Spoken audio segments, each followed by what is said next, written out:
Here's my finished object stack. Hello and welcome to my knitting podcast. My name is Morgan. I am a knitter, crocheter, and very new spinner. I live just outside of Seattle, Washington, and this is my podcast where I talk about the things that I am working on. I do a very traditional style podcast where I talk about the objects that I've recently finished, works in progress. I have one acquisition, and then I will be chatting about books today as well. So if that sounds like something that you're interested, please feel free to subscribe so that you can keep up with all of the things that I'm making and grab a project to work on while we chat. My first finished object is the mini Susan sweater by Ozetta, which you're probably sick of seeing, as I say every time. I knit these very often. This one is a size 3. I knitted it in Lion Brand's Woolies in the color Forest Green Heather. It's a size 3, so it's knitted for 3 to 4 years. This is a top-down. Is this a drop shoulder? No, I don't know. You start with a back panel, you pick up for the shoulders, work the front, join in the round, collar, sleeves, done. I think that maybe that is a drop shoulder, but I love this pattern for baby knits. It comes in sizes like 1 through like 9 or 10 years, I think.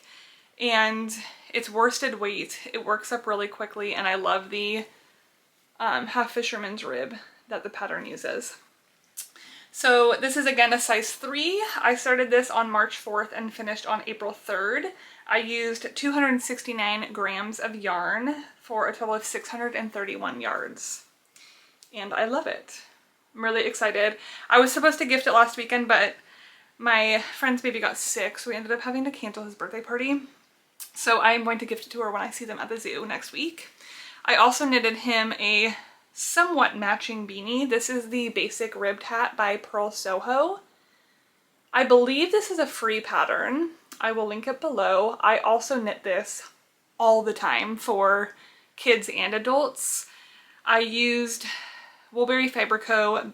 Berry Tweed DK. I can't remember the colorway, but it's just a nice green color. It is 1x1 rib with really nice decreases at the top. You start from the bottom, work all the way, and then do your decreases, and it is a folded over brim. Again, I love this pattern. So now he has a somewhat matching sweater and beanie. I used for this, again, this is a DK weight yarn. I used 79 grams of yarn, which ended up being about 183 yards. This did take me about a month to make, but I tend to like cast it on and work on it like on breaks at work, which don't happen every single shift I work. So it takes a while for me to do the body of the hat, and then I work the decreases up in like an hour or so, and then it's done. I made him the adult small because he has a rather large head. Also, because of the ribbing, I have tended to make this size for lots of kiddos because you can fold the brim up higher to fit like lengthwise, and then there's like so much stretch in it. So the adult small will fit kiddos for a really long time. And I love this pattern. Let's put those back up, shall we? I feel like I'm kind of flying through this, so this might be a very short episode, but famous last words. Next, I have my March socks that I'm gonna throw on some blockers. If you watched my last podcast episode, you'll have seen that I had quite a fiasco with my March socks, and it honestly killed the year of sock vibe, but I'm hoping I can power through. I frogged the socks that I had been making for March on the 18th, and I cast these on the 19th. These are just a DK 2x2 ribbed sock with a heel flapping gusset, and then I carried the 2x2 rib down through the toe. These are coming off a lot more mustard than they are. The lighting's not great today. It is, surprise, very gloomy. But I knitted these using Hello Stella's Rustic Stella DK in the color Juniper, and they fit really well. I think I casted on 48 stitches, worked like maybe 40 rounds for the foot or for the leg, and then did the heel flap and the foot, and I really do enjoy the way that they came out. I love a basic 2x2 rib sock because they form to your foot really well, just with the nature of ribbing, as is the same with that beanie that I just talked about. So I had started these on March 19th and finished them just in time on March 31st. I used 74 grams of yarn, so 315 yards. I have a little bit left over that I will add into a scrappy project, probably a crochet blanket, that now that I'm thinking about it, I don't think I've ever shared on this podcast, so maybe one day I will. But those are my March socks. Okay, my last finished object for this episode is a Sweet Shop blanket. This is a pattern by Laura Penrose, and I knitted this for a friend who's having a baby in the next few weeks. And I knitted it in like a Hudson Bay color theme. You can see like basically front and center is that square that I screwed up if you watched my last episode, but I really love the way that this came out, and it's like really soft and drapey. Let me show you the yarn I used. I used Lion Brand's 100% superwash merino in a bunch of different colors. I don't even know if I have the color names here. The green, probably, yeah, the green was Hunter, the blue was Midnight Blue, Marmalade was probably the yellow, and Paprika was the red. We're gonna go with that. And then the main color, the kind of creamy color, is Antique. Again, I'll show you. So this yarn comes in 100 gram balls, and I used a total of 320 grams for this blanket, which was 979 yards. So I have quite a bit of yarn left over, and I'm thinking that I'm gonna make another one at some point, and I don't know, maybe sell it or give it away. I'm not really sure, but this is a 5x5 size, which is perfect for like a stroller or car seat. It's a good like kid lap blanket size. So this is the size that I tend to make these, just because they work up pretty quickly and it's a really good size. So that is off the needles and ready for gifting. Next, let's chat about works in progress. I have 2 new cast-ons and not a lot of progress on my other previously mentioned WIPs. I've just been really into baby knits lately, and knitting on adult size sweaters is just like not something that I have had the motivation to do, but we push on. I'm going to show you a very brief update on my Eva cardigan. I think I did 6 rows. 1, 2, 3, 4, 5, 6. I've done 6 rows since the last time you saw this, so it looks the same. This is the Eva cardigan by Petite Knit. I am using Farmer's Daughter Fibers Pushkin in the color Why Johnny Ringo, or Pishkun. And yeah, not much progress. This marker is where I was last time. This is a marker from Hello Lavender. Yeah, 6 rounds, or 6 rows. I am going to move my marker. I don't know, I just haven't really been into it. So I'm thinking maybe I might start a like spring or summer garment. Maybe the Moonset tee by Ozetta, or some sort of like crew neck oversized tee. I'm not really sure. I do have some linen and cotton yarn in my stash, so maybe that's what I need to do. I also could do a mohair held single t-shirt.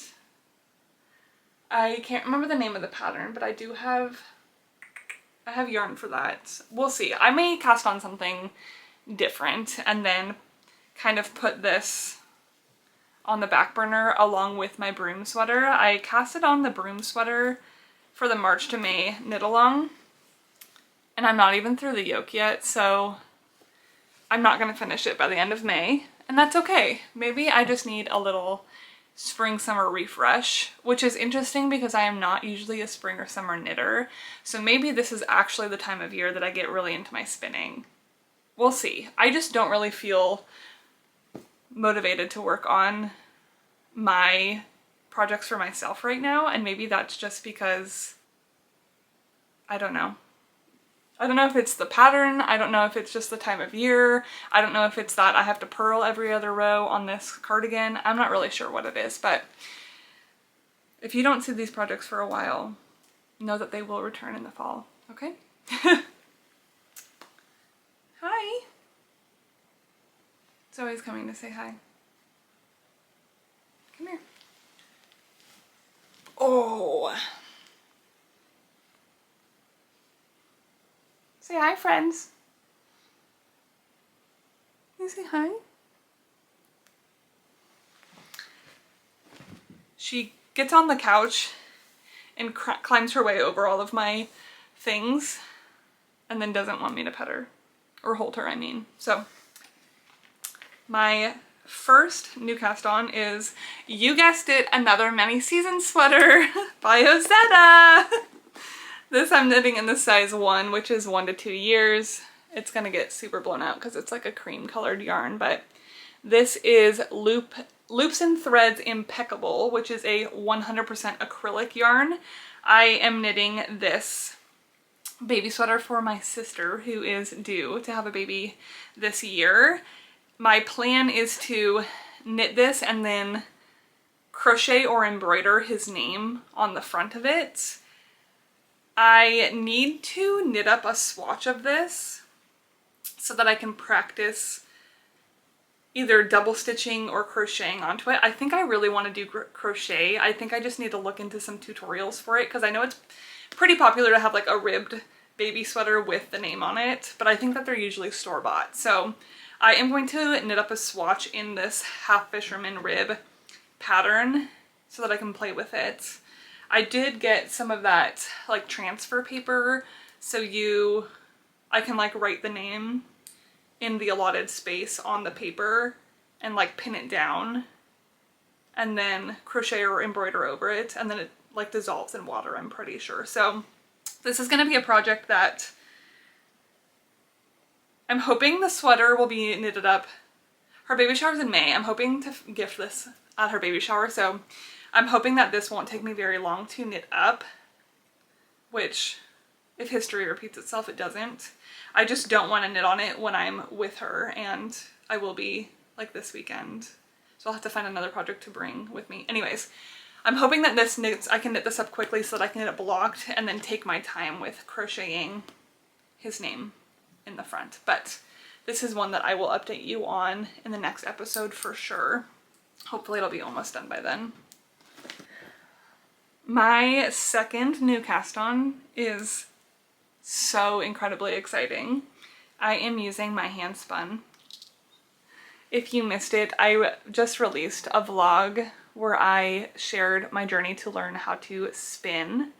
This is the second half of 2 braids. I used a braid from Yarn Jam and a braid from La Bien-Aimée, spun them into singles, and then plied them together to get this yarn. So it has some tweedy bits in it. And I do have a little left over, a little baby hank too. Okay, there we go. So that's what it looks like. And I decided to cast on an Autumn Tales shawl by Ozetta. I'm past the halfway mark now, so let me hold it up this way. So this is the first half. The first half is using the first 2 singles that I spun, plied together. And then the second half that I'm working on now is the second half of those same braids. But as you can see, the consistency is very different. So The increases and decreases are in this kind of corner, and then this is supposed to be a straight line. But as you can see, the consistency is so different in these two spins that it looks like very uneven. And it might block out, but I honestly really love that it looks so different because it just shows like the growth in the first like month of me spinning. So these were the first like real singles that I spun, and you can see there's like lots of really thick like nep pieces. And then the second half I got so much more consistent. It's so much thinner, and I'm just so excited. When I first started with the second spin skeins, I was like, oh no, these are so different. Like, I'm not gonna love this, but I absolutely love that you can see my journey. It's just making me really happy, and I'm hoping to finish this today. I actually joined a team for the Woolberry Fiber Co. March Madness, and our last like challenge is to make a me-made outfit. So everyone makes one part of an entire outfit, and I am contributing this shawl, and it's due on Monday. Today's Saturday. I work all day on Sunday, and I work a half day on Monday, so I need to finish this, at least the knitting part of it tonight, so that I can block it and there's like a crocheted edging. I need to finish it and block it so that I can do the crocheted edging like Monday before we have to turn it in. So hopefully I can finish it in time. I don't want to let them down, but it has been a lot. So I spun a full braid. I spun the second half of each braid into singles, then plied them, washed them, had them dry, and am now knitting with them. So it's been a long process, but hopefully I can get this finished in time. I'm super happy with it though. I just think it's so fun. I love the colors, and I'm so excited to be knitting with my Handspun. At first I wasn't sure if I was gonna want to knit with it because it's so pretty. Like, it's so pretty. How could you possibly kick this up? But now that I've done it, I'm so happy I did. And this challenge really pushed me to do it before I think I would have otherwise. So I'm very excited, and this will definitely be a finished object in the next episode because I need to finish it like now. Oh, let's talk about April socks. Today's April 12th, and I have not done really anything. I cast on, and I did 4 rounds of the cuff. But it's April 12th, and I need to get a move on. So I'm using this sock set from Explore Knits and Fibers. It is from the vault. It is old. It is Walks Along the Prairie and Treasure Chest. Last month I was planning to do the March Colorwork Club chart for the leg, and then another Summerlee pattern for the foot. Hated it, tore it out, and this is the same yarn. I think that what I am planning is to just do the Colorwork Club chart for March. It's really cute. It's like flowers and it's very springy, and then just like knit the rest of the sock vanilla. But I did this when I frogged the pair on March 18th, so it's been almost a month and I haven't knitted on this at all. And I don't know if I am holding a grudge on this yarn from having to frog it so late in the month last month or what, but I need to get a move on my April socks. I did get the final installment of the Halloween Club from my Freckled Whimsy. I'm going to show it if you don't want to be spoiled. It's called Jeepers Creepers. And like, that's kind of springy vibes, even though it's also a lot of black. So I've thought about caking this up and just doing some self-striping socks for April. And then maybe I'll pick these up in May. I don't really know what I'm going to do yet, but by the next podcast episode, I will have figured it out, and I will hopefully have one finished sock at least, but I'm thinking that I might do this. So this is by My Freckled Whimsy, Jeepers Creepers, and this is the last installment of the Halloween sock club. We'll see what I decide to do. That is it for the knitting today. That was a quick one. Lots of finished projects, not a ton of work on other projects, but maybe that'll change over the course of the next few weeks. I am going to share some book things. I have some books that I picked up the last couple weeks, and then updates on what I've been reading. So if you're interested in that, please feel free to hang out. If not, thank you for joining, and I hope that I will see you in the next episode. The last time we chatted, I was a chapter into this book called Light Lark by Alex Astor. And I am about halfway through now. This is what I've read. And I love it. It is so cute.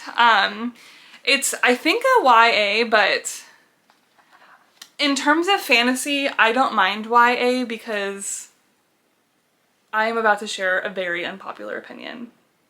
Are you ready? I don't like reading porn. I don't love like super smutty fantasy books. I'm here for the story. I'm here for the adventure. I'm here for the dark magic. And so I don't mind a YA. I said it. And if you disagree, I'm okay with that. But if you're here for the adventure, this one's really fun so far.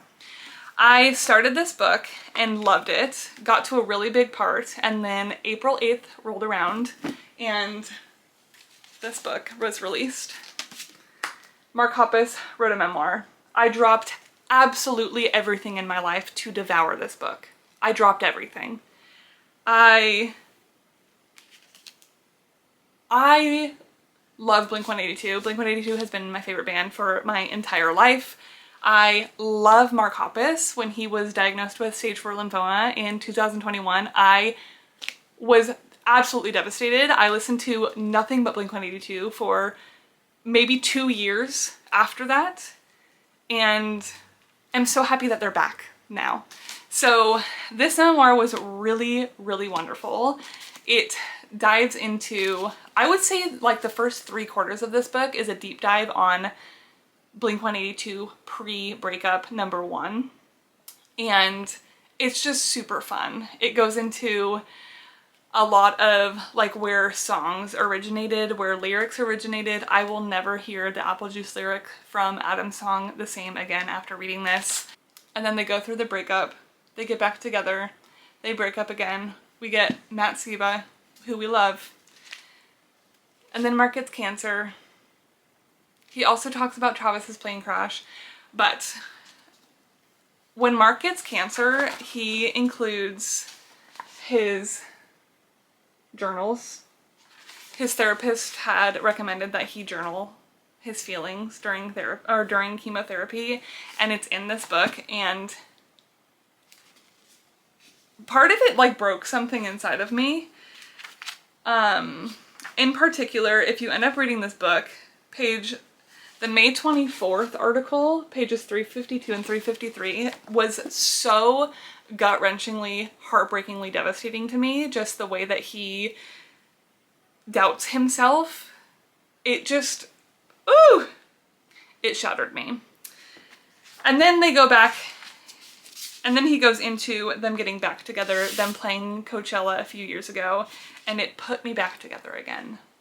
If you are even remotely interested in pop punk, punk rock, Blink-182, Mark Hoppus, I highly recommend reading this because it was very well written for someone who isn't a book author.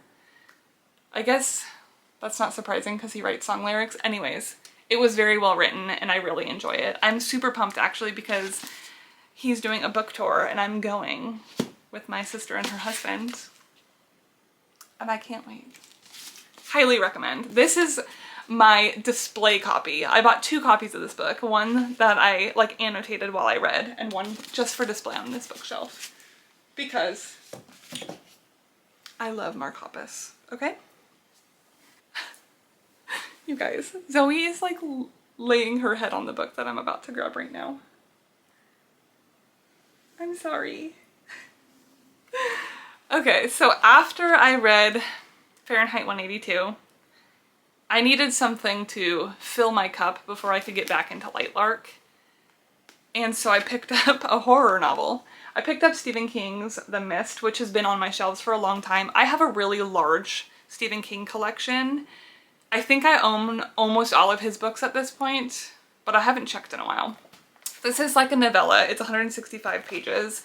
So I just wanted like a quick, feels like home book before I dive back into the fantasy realm. So I started this yesterday.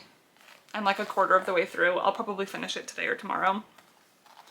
It's Stephen King. It's great, obviously. So, okay, let's share some book pickups because there have actually been several new releases this week that have been really good. So let's grab this stack. Here's my stack.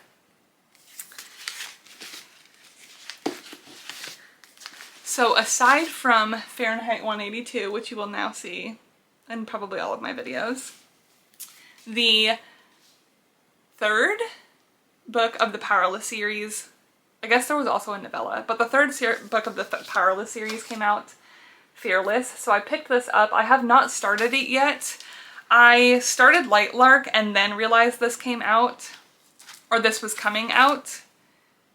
And if I had realized that before that, I probably wouldn't have started Lightlark, but I already did. So I'm going to finish the Lightlark series, probably read a couple more things, and then pick this guy up. So this will be, I don't know, maybe in June. We'll see. Also released recently is a new Stephen Graham Jones, who is an author that I also love. This is called The Buffalo Hunter, I believe. Yes. The Buffalo Hunter. Really excited to read this one. I picked up a new copy of The Only Good Indians because I can't find my copy, and I'm thinking I want to read it again. So I picked up another copy. I also do book of the month, so I picked up Wild Dark Shore by Charlotte McConaughey? McConaughey?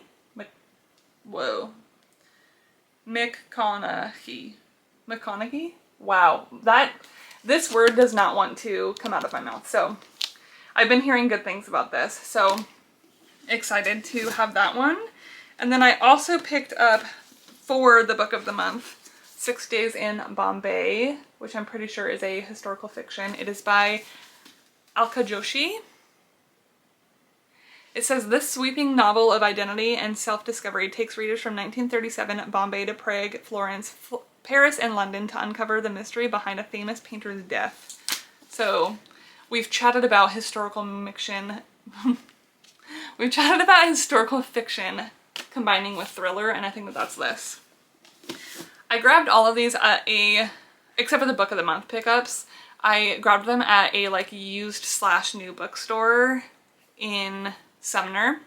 And while we were there, I was there with a couple of my friends, they had those things that are like books in paper bags, and it's like a mystery book. So I got this one, Hoax or Horror. Every once in a while, a person panics after they've committed a murder. Well, okay, maybe more than once in a while. Either way, they try to come up with a clever way to make the crime look like an accident, or the result is some monster that doesn't exist, because what better way to cover your tracks than to add new tracks?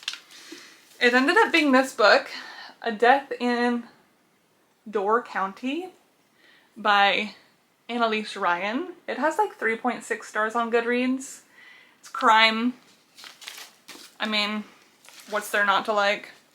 So their books were really silly. They got one of them got a fantasy, and the cover is just like really weird. And then the other got a romance, and the cover of it is like so smutty. So smutty. So we are going to, like, I guess we're not tandem reading because we're not reading the same book, but we're gonna read our mystery books at the same time, and I'm excited about it. books. That is all for this episode. Sorry it's a short one. Oh my gosh, I almost forgot to show you the #1 book pickup from this week. Please hold. Okay, this one is for my medical field peeps.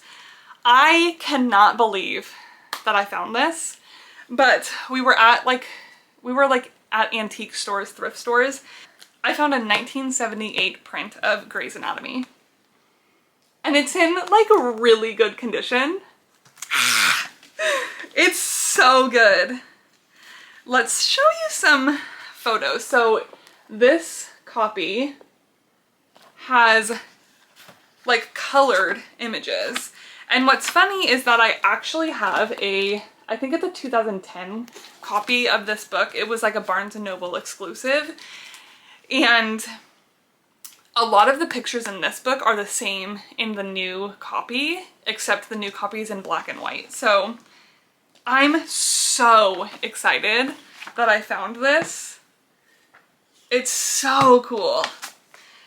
I just need to figure out where I want to display this. But I'm so, so, so excited. 1978. It is, whoo! I am geeking out about it. I'm so pumped. And yeah, that's all. It's so cool. Anyways, that's all now for this episode. Sorry it's a quick one, but I hope that you enjoyed. I hope that you got some progress done on whatever project you were working on while you watched. I hope you enjoyed the book talk. If you are reading a book, I'd love to hear what you're reading. If you've read any of these books, I'd love to hear what you think.